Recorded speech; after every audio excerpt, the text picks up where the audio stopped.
Hello everyone, আসসালামু আলাইকুম। Welcome to my new blog.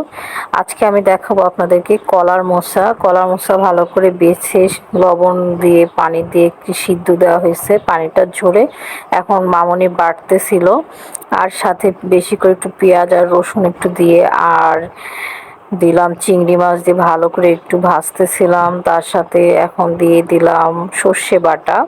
তো আমি কখনো এরকম খাইনি, আজকেই ফার্স্ট টাইম আর কি রান্না করতেছি। মামনি বলে বলে দিচ্ছিল আর আমি রান্না করতেছিলাম, তো লেগে যাচ্ছিল দেখে পানি দিলাম। আর আপনার এই যে কলার মোচা, এটা অনেক উপকার, সব আমাদের মানে মেয়েদের আর কি বেশি, এটা অনেক আয়রনের ঘাটতি করে। যাদের বেশি আয়রনের প্রবলেম তারা বেশি বেশি করে কলার মোচা বা কলা মানে সব এই টাইপের খাবার খাইলে অনেক উপকার হবে। সাথে একটু বেশি করে আর কি রসুন বাটা দিয়ে দিলাম আর একটু আদা বাটা দিয়েছি। এখন আমি একটু ভালো করে নাড়াচাড়া দিচ্ছিলাম, নিচে বারবার লেগে যাচ্ছিল।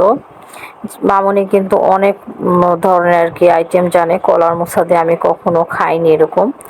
এইটা খাইছি, এর আগে আবার চিকেন দিয়ে করেছিল, আবার বড়া টাইপের করছিল। আমি অনেকবারই মানে খাইছি, কিন্তু আমি শেয়ার করতে পারিনি। এটা আর কি ফার্স্ট। তো আমি হচ্ছে সাথে লবণ, হলুদ আর হচ্ছে মরিচের গুঁড়া দিয়ে দিলাম একটু পানি দিয়ে।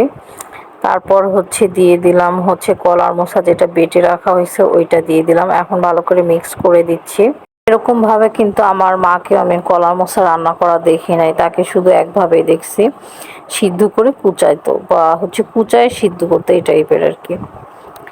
তারপর আমি ভালো করে একটু মিক্স টিক্স করে দিচ্ছিলাম আর নাড়াচাড়া করে দিচ্ছিলাম যাতে নিচে না লেগে যায়। এখন হওয়ার দিক হয়ে গেছে আর কি। আমি এখন একটু চিনি দিয়ে দেব। মামনি সব কিছু বলতেছিল আর আমি রান্না করতেছিলাম। এই যে এখন চিনি দিয়ে এখন আমি মিক্স করে দিচ্ছি। চিনিটা দেওয়ার পরে মিক্স করে আমার কলার মোচা রান্নাটা হয়ে গেল। আপনারা প্লিজ বাসায় শেয়ার করবেন আর বেশি বেশি করে কলার মোচা খাবেন। কলা মোচা খাইতে অনেক টেস্টি আর এই রান্নাটা অনেক মজা হয়েছিল। আল্লাহ হাফিজ।